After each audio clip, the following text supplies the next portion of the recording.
बयान देते हैं, पूर्व मुख्यमंत्री बयान देते हैं कि ओबीसी का आरक्षण लागू होना चाहिए, और दूसरी तरफ 50 करोड़ रुपए इस बात के लिए सरकार फीस देती है कि ओबीसी का। हाई कोर्ट में जब अपेयरिंग होती है, जब तारीख होती है, तो सुप्रीम कोर्ट का हवाला दिया जाता है, और सुप्रीम कोर्ट में जब तारीख होती है तो हाई कोर्ट का हवाला दिया जाता है।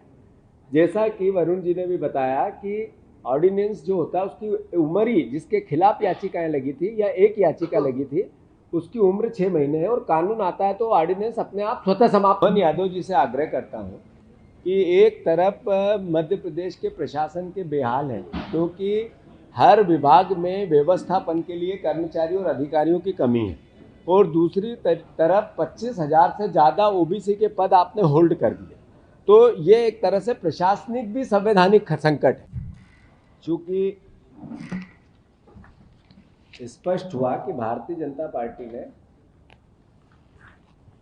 ओबीसी आरक्षण का लाभ ओबीसी समाज को नहीं मिले, इसको रोकने के लिए लगभग 70 बार झिरह हुई हाई कोर्ट में, करीब 20 से 25 बार हुई सुप्रीम कोर्ट में, इसके अलावा भी कई सुनवाई हुई होगी। तो सरकारी वकीलों की तो फौज लगाई, प्राइवेट वकील भी की, जिसको 50 करोड़ रुपए से ज़्यादा ओबीसी का आरक्षण रोकने की फीस दी गई। 50 करोड़ रुपए से ज़्यादा, इस 100 से के लगभग जो तारीखें लगी ओबीसी के परिवार के साथियों, ये पूरी डिटेलिंग।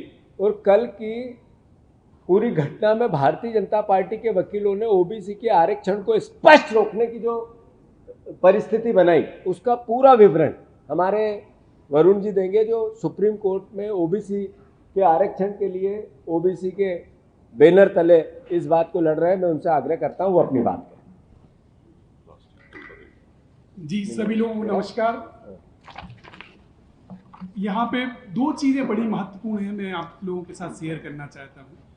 जैसे ही भारत आज़ाद हुआ तो हम कैसे चलेंगे, रूल ऑफ लॉ के साथ चलेंगे, सबने डिसाइड किया और संविधान को अंगीकार किया। उस संविधान में 3 चीज़ बड़ी महत्वपूर्ण है, executive, judiciary and legislation. Legislation के द्वारा बनाए हुए कानून पे सिर्फ लिमिटेड जुडिक्शन रहता है जुडिशरी का, कि जब तक उसे अनकॉन्स्टिट्यूशनल डिक्लेयर नहीं कर देता तब तक वो फोर्स में रहता है।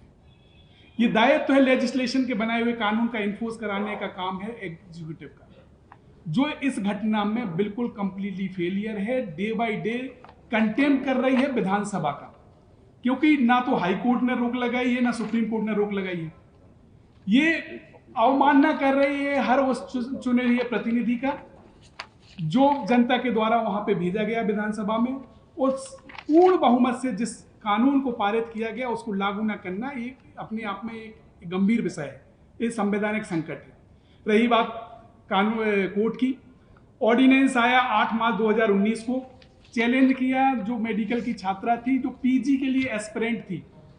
उस टाइम पे ओबीसी का रिजर्वेशन पीजी कोर्सेस में था ही नहीं, उसमें अभी सिर्फ लिमिटेड ऑर्डर पास किया और उन्हीं से रिलेटेड याचिकाएं सुप्रीम कोर्ट में पेंडिंग है। हमारी जो याचिका थी जो जिसकी कल सुनवाई हुई, हमारा इसमें ये कहना था जब एडवर्टीजमेंट में कोई रोक नहीं है, कानून पे जब कोई रोक नहीं है, तो आप होल्ड नहीं कर सकते। अगर आप कर रहे हैं तो अनकॉन्स्टिट्यूशनल कर रहे हैं। इसको लेके माननीय सुप्रीम कोर्ट ने कहा कि आप सरकार को कॉपी सर्व करिए कि उसके बाद सुनवाई करेंगे।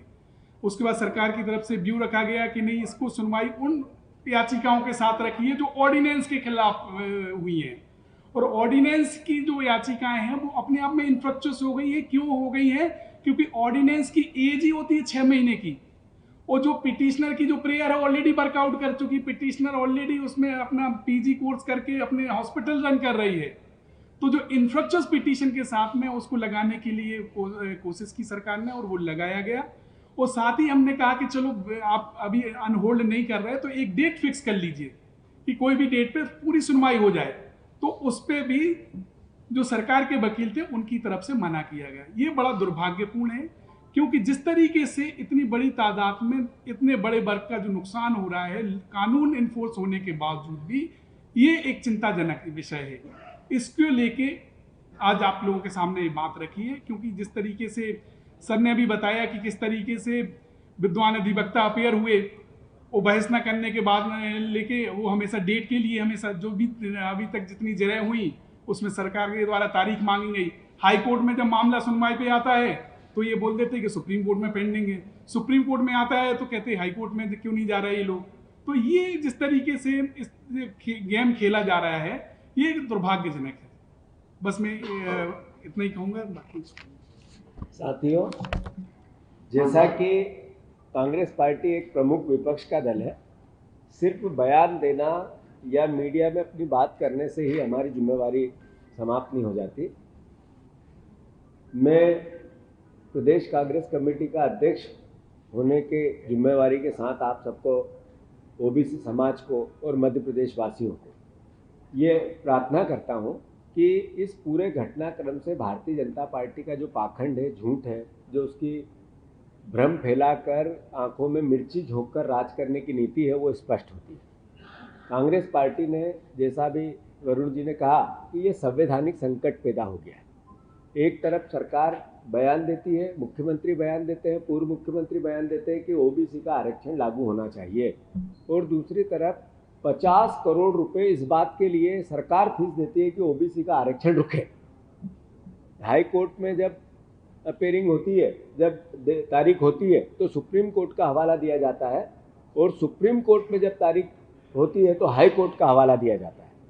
जैसा कि वरुण जी ने भी बताया कि ऑर्डिनेंस जो होता है उसकी उम्र ही, जिसके खिलाफ याचिकाएं लगी थी या एक याचिका लगी थी, उसकी उम्र 6 महीने है, और कानून आता है तो ऑर्डिनेंस अपने आप स्वतः समाप्त हो जाता है। तो उसका आधार लेकर सरकार वकीलों के माध्यम से अपनी ताकत का दुरुपयोग करके ओबीसी का आरक्षण कैसे लागू नहीं हो, इसके लिए पूरी ताकत से लगी हुई है। मैं, कांग्रेस पार्टी मांग करती है कि 27% का आरक्षण तत्काल लागू होना चाहिए, बिना देर किए।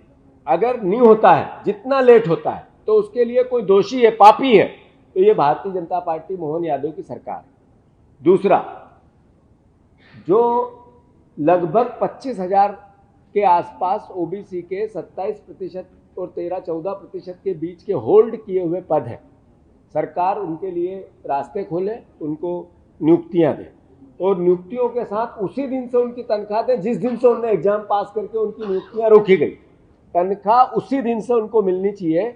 उनकी गलती नहीं है, सरकार की गलती है, प्रशासन व्यवस्था की गलती है। उन बच्चों की शादियां टूट रही है, उन बच्चों को यातनाएं मिल रही है, उन बच्चों के परिवार में न वो इस नौकरी को ज्वाइन कर पा रहे हैं, न दूसरी नौकरी पा रहे हैं। 6-6 साल से खून के आंसू रो रहे हैं। तो ऐसे में कांग्रेस पार्टी ये मांग करती है कि उन बच्चों की नौकरियां बहाल की जाए और उनको उसी दिन से तनख्वाह दी जाए जिस दिन से सरकार ने उनकी नियुक्ति की थी और पद उनका होल्ड किया था। तीसरी बात, जैसा मैंने आग्रह किया, ओबीसी समाज से मैं सभी परिवार के युवा साथियों से आग्रह करना चाहता हूँ, ये ओबीसी के आरक्षण का सवाल नहीं है। ये भारतवर्ष में 13% लोगों के पास देश की 80% संपत्ति चली गई। ये सामाजिक क्रांति के बुहाने पे खड़ा है देश। जो 87% लोग हैं उनके पास देश की 20% संपत्ति है। यानी देश में आर्थिक अराजकता अद्भुत अकल्पनीय हो गई। ऐसे ही एक जो गरीब जातिगत जनगणना, अभी उमंग जी ने कहा, राहुल गांधी जी का जो विजन है, जो नरेंद्र मोदी जी और बीजेपी की सरकार ने भी माना है, उसका उद्देश्य मात्र एक है कि समाज में आर्थिक रूप से, सामाजिक रूप से, राजनीतिक रूप से समानता है। जो गरीब है उसके लिए देश के खजाने खुले, वो जिस भी जाति का गरीब हो उसको देश की सरकार सहायता करे, प्रदेश की सरकार सहायता करे। ये आधार है ओबीसी समाज को ताकत देने का, जातिगत जनगणना। राहुल गांधी कांग्रेस पार्टी का मिशन है। तो हम फिर से ओबीसी समाज के परिवारजनों को मैं आग्रह करना चाहता हूं कि जागृति लाओ, आपस में बातें करो, सोचो, विचार करो। राजनीतिक दल इस देश के आप ही के, हमारे ही हैं, पर वो किसका हित कर रहे और किसका हित कर रहे हैं। आप रोज जाते हो किसी सरकारी ऑफिस में, किसी व्यवस्था में इलाज कराने, हॉस्पिटल में, कहीं आपके बेटे को शिक्षा दिलवाने, आपकी आर्थिक स्थिति उसके लिए आपको परमिट नहीं करती। इसका मतलब है कि आपकी आर्थिक स्थिति खराब है, उसका दोषी है तो नरेंद्र मोदी है। भारतीय जनता पार्टी 25 साल की, मध्य प्रदेश में 22 साल की सरकार है। तो हम फिर से ओबीसी समाज के परिवारजनों से आग्रह करता हूं कि राजनीतिक शिकार, वोट बैंक की भेड़, राजनीतिक शिकार कर रहे हैं भारतीय जनता पार्टी। आपको वोट बैंक की पॉलिटिक्स करके आपके बच्चों के भविष्य के साथ अंधकार में धकेलने का प्रयास कर रहे हैं। जागो, कांग्रेस पार्टी इसके लिए चरणबद्ध आंदोलन करेगी। 2 दिन के अंदर पूरी प्लानिंग के साथ ओबीसी के आरक्षण को लागू करने के लिए कांग्रेस पार्टी ब्लॉक स्तर पे, जिला स्तर पर और प्रदेश स्तर पर, और अंत में राहुल गांधी जी को भी किसी भी बुंदेलखंड के एक जिले में, बुंदेलखंड के एक जगह पे इस लड़ाई को लेकर उनसे भी प्रार्थना की है, वो भी आएंगे। राहुल गांधी जी भी ओबीसी के आरक्षण को 27% लागू हो, ओबीसी समाज के हक और अधिकार का हक मिले, इसके लिए उनको भी आमंत्रित किया गया, उनने भी मौखिक परमिशन दी। तो मैं फिर से आप सबसे आग्रह करता हूं कि जो मीडिया के परिवार के लोग हैं वो भी हमारी सहायता करें। धन्यवाद। बुंदेलखंड में किसी भी जिले इसी महीने के प्रारंभ में, मतलब जुलाई में। बीजेपी के अध्यक्ष का निर्वाचन हुआ, मुख्यमंत्री मोहन यादव ने कहा कि कांग्रेस को बीजेपी के आदर्शों को सीखना चाहिए, उनके आदर्शों का पालन करना चाहिए। कांग्रेस चुनाव कैसे लड़ेगी तो वोटों में लड़ेगी। मोहन यादव जी को का धन्यवाद, क्योंकि उनके पास एक हथियार है अपने पापों को छुपाने का। ये बार बार बोलना और जनसंपर्क को निर्देशित करना कि कांग्रेस गुटों में बटी है। किस कौन कौन सा गुट है, जरा मोहन यादव जी से मैं पूछना चाहता हूँ। ये उमंग सिंगार जी हमारे सीएलपी के नेता हैं, मेरे भी नेता हैं, मेरे सगे भाई से ज़्यादा हैं। जब हम बार बार ये बात करते हैं तो भारतीय जनता पार्टी के पास अपने पाप को छुपाना है, तो फिर कहना है कांग्रेस गुटों में बटी है। कांग्रेस पार्टी एकजुट थी, है और रहेगी। और मैंने जैसा पिछली बार कहा था, आज बचे हैं 11 दिन, 1211 दिन, 1211 दिन बाद मोहन यादव उस पद पे नहीं रहेगा, कांग्रेस का मुख्यमंत्री बैठेगा। याद रख लेना इस बात को। वो गुट बताए कि और कोई विच्छेद करे, और आगे का उत्तर और उमंग सिंगार जी देंगे। देना कहाँ है माइक? इसी सवाल का उत्तर ये भी देंगे। कहाँ है माइक? कहाँ ये ले बोल। हाँ, क्या सवाल क्या है आपका? एक आगे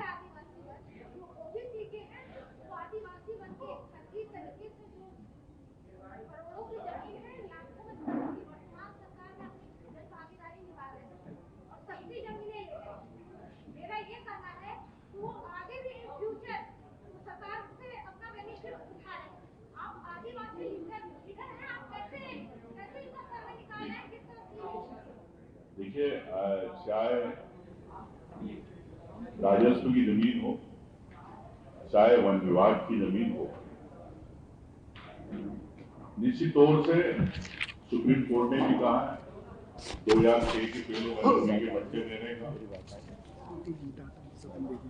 मैं समझता हूँ सामाजिक संतुलन कहीं कमी है। जो प्रभावशाली होता है व्यक्ति किसी गांव का, तो निश्चित तौर से गरीब पे उसकी जमीन पे कब्जा करता है। तो इसकी न्याय व्यवस्था है।